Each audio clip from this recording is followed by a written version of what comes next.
Hey fellas, how you all doing? So, hey fellas, so first of all, my apologies for taking so long to make this next video. First of all, it was the compendium thing that the new, what's it called? The Halloween challenge came up, so I was busy doing that. I finished that, and then Civilization 6 came out. I guess it didn't come out, I just downloaded it. I've been super addicted to it for a while. Anyway, so getting on with it.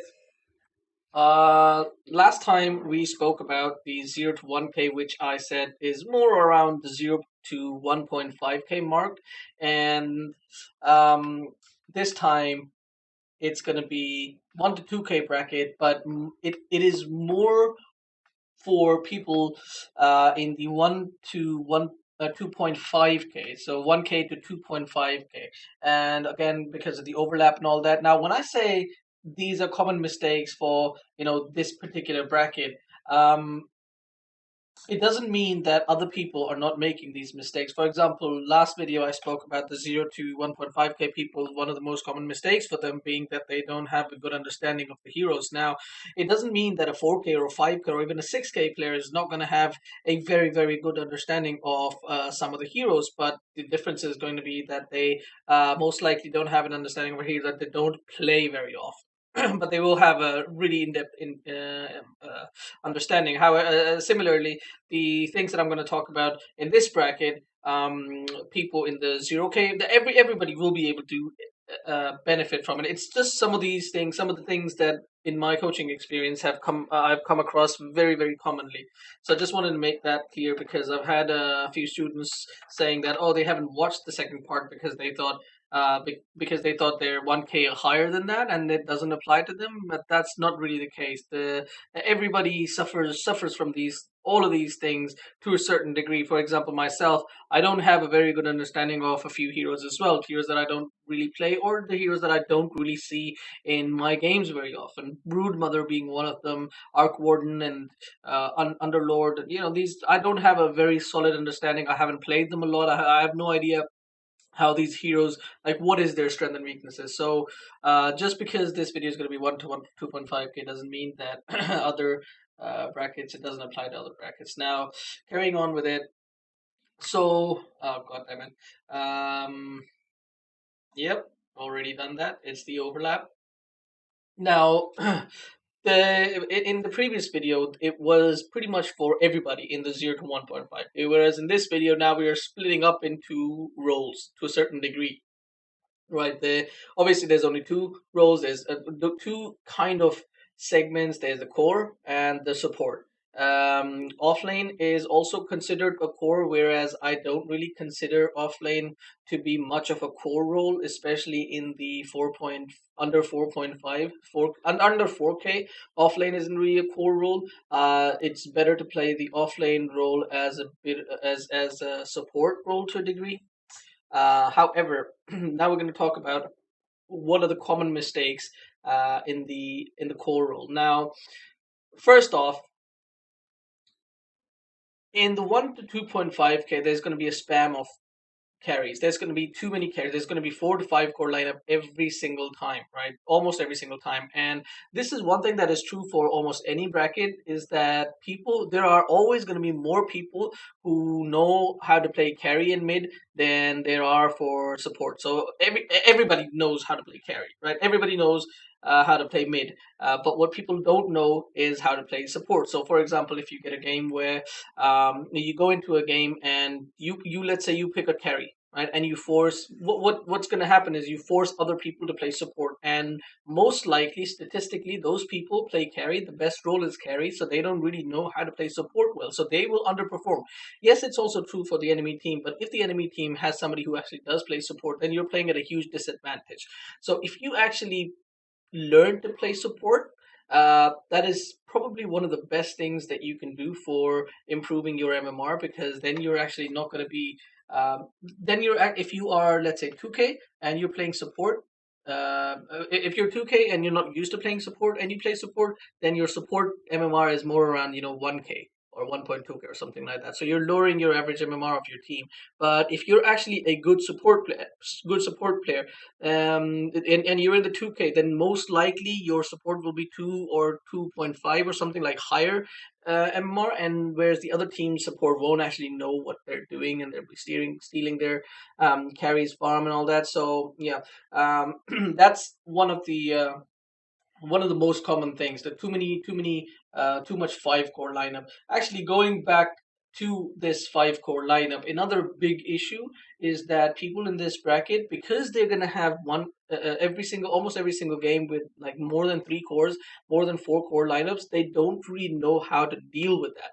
And the best way to deal with the five core lineup is to understand that if you take it to late game, they will win because they have more carries than you do.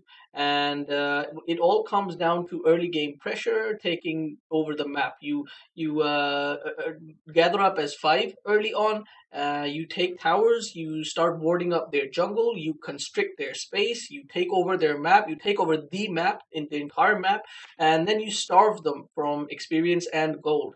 And then your people, your carries, keep farming, and then you just wait. You wait for 10 minutes, and at 30 minutes in, you're gonna be like 20,000 net worth above the enemy team, because they really can't even get out of their base, because as soon as they try to get out of the base, you kill them.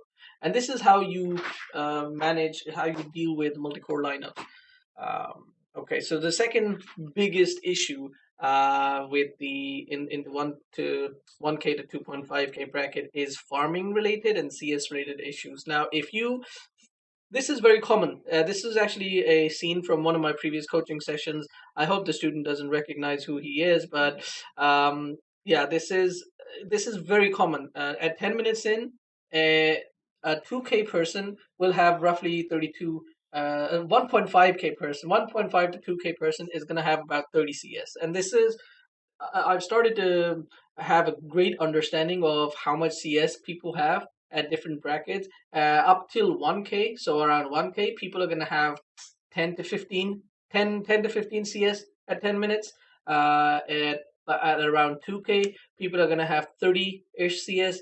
At around 3K, 3.5, 3K, 3 to 3.5K actually, people are going to have about 50 CS. And then 4K and above, people have actually decent CS, and pushing out the 65, 70 CS mark. So if you actually do nothing else but just improve your CS, you keep picking four core lineups, and that if that's not something that's playing support is not something that you like, and you want to pick carry, then you definitely have to improve your CS. You have to push yourself to the next bracket just by farming, just by improving your farm. As I said, if you're getting 30 CS at 10 minutes in, and you push it over to 50 CS at 10 minutes in, you will have more farm than the enemies. You will have more items, more experience, and any fight that you take after that, you're gonna have a huge advantage, and you're gonna win the fight, and then you're gonna just keep steamrolling through the game. So fix this. The best way to fix farming related issues is to go in the arcade and go and look for this last hit challenge. Just put in the search bar last hit challenge, and you'll come up with this SF picture game thingy. Just go in there, practice every single day, improve your last hitting. Don't take this lightly. It is a very, very serious issue that you have. If you think that missing CS is okay, then that's one of the biggest reasons why you're in that shit here. So fix your farming related issues. No, now the next thing is still support, still core. Okay, yeah, okay. So I think I've already spoken about this. Last hitting comes from practice. Okay, yeah, farming rotations. Now, one of the things that, another thing that people suffer, and this is more around 2 to 3k people. This is more common for them. That is that they fight too much, and they don't put any priority on farm. They see a fight happening somewhere, they TP in, they try to take that fight. They have just brown boots and maybe Ring of Aquila or something really small, and they will TP in, and they'll start to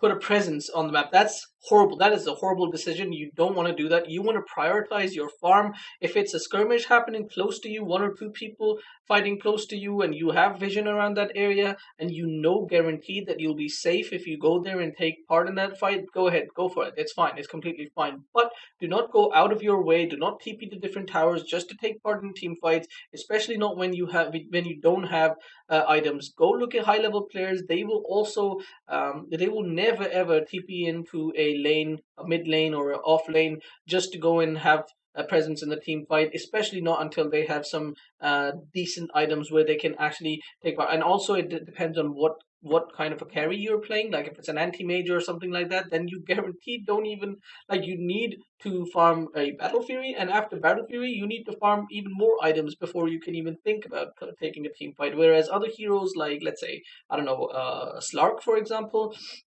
if you have creds and Aquila on Slark, you can take a fight to to a certain level. Like you don't want to jump into a 5-on-5 engagement, but you can look in the off lane and be like, okay, there's two people of mine fighting there. There's two people of the enemies. Everybody's half HP. I can TP in. I can blink. Pounce and kill somebody, and I can escape with my ulti. Okay, sure, go for it. You have ult, go for it. It'll be safe. You won't die. You can get a kill out of it. You can pressure the map and all that. That's wonderful.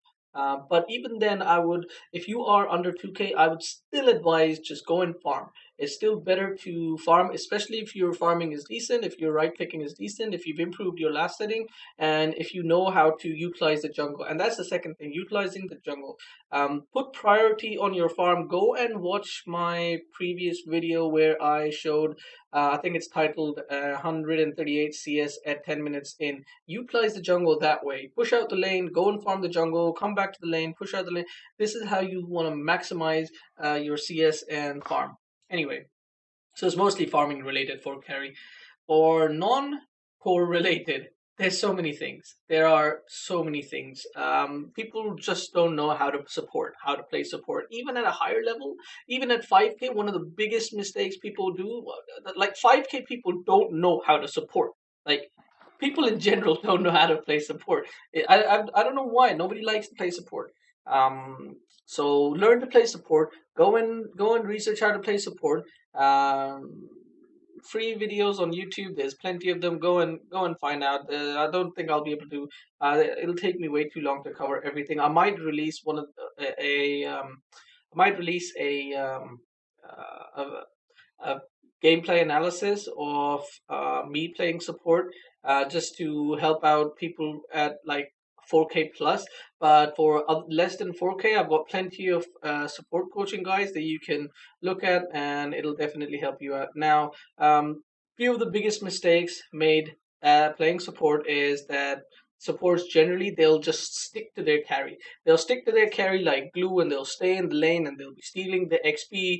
They won't really be effectively zoning out the offlaner, because if you're standing next to your carry, next to all the creep wave, and you start to try to zone out the offlaner and try to right click him, you will draw the entire creep aggro. You will get damage more than the damage you'll do to the offlaner, so you'll actually be getting zoned out yourself. If the mid laner is dying, they won't TP in to help them. They won't buy wards. If they buy wards, they have no idea where to place the ward, so they'll just waste that ward vision. Go and watch my supporting guide if you want to, my warding guide if you want to have an idea of how you should ward if you are under 4K, because really there's no warding guide for people under 4K, and I've gone over 1 to 2K, 2 to 3K, and 4K plus warding guide a little bit, so might help you out. Second, so not using abilities or items is something which is quite strange, because if you've managed to get out of the 0 to 1K, 0 to 1.5K bracket, if you're around 2K, this is not a mistake that you should be using. Yes, if you just made that item and for that first team fight you forget, it's okay. Every single person does that. I am guilty of that sometimes as well, but after that first time, there really isn't an excuse. But this is something that I commonly see that people will just completely forget. They'll go an entire game without using like that one item. Like I've seen some people make Necrobook, and then they won't use Necrobook ever usefully. Like they'll have a team fight, they'll finish that team fight, they'll push the tower, and then they'll suddenly realize, oh, I have a Necrobook, and then suddenly they'll activate it, and that Necrobook is just farming then. So it's no, I don't even know how to advise for that. Just be aware that you have items and abilities and use them. I don't know how to give advice on that. Play a hero a bit like, okay, so another thing that you can practice on this one is that, let's say you're a lion and you have four abilities. Of course, you're never gonna forget to use mana drain. For some reason, lions don't ever forget to use mana drain because you know you need mana. So the way you can figure out when you have your skills up is just practice. You need to know exactly. You have to have a feel for how long it takes for your hex to come off cooldown, how long it takes your stun to come off cooldown. I believe it's 12 or 11 seconds for both of them. So I might be wrong, but it's roughly around that time. So you need to have that feel for it during a team fight, because during a team fight you're most likely not constantly looking at your is your ability off cooldown or whatnot. I mean, you can just keep tapping it and it'll say not ready yet or whatever. So yeah, use your abilities and items, please. All right, so oh yeah, yeah, yeah. So this is one of the slides from my previous video that I remembered, and I thought, okay, this is also very effective in this particular bracket as well.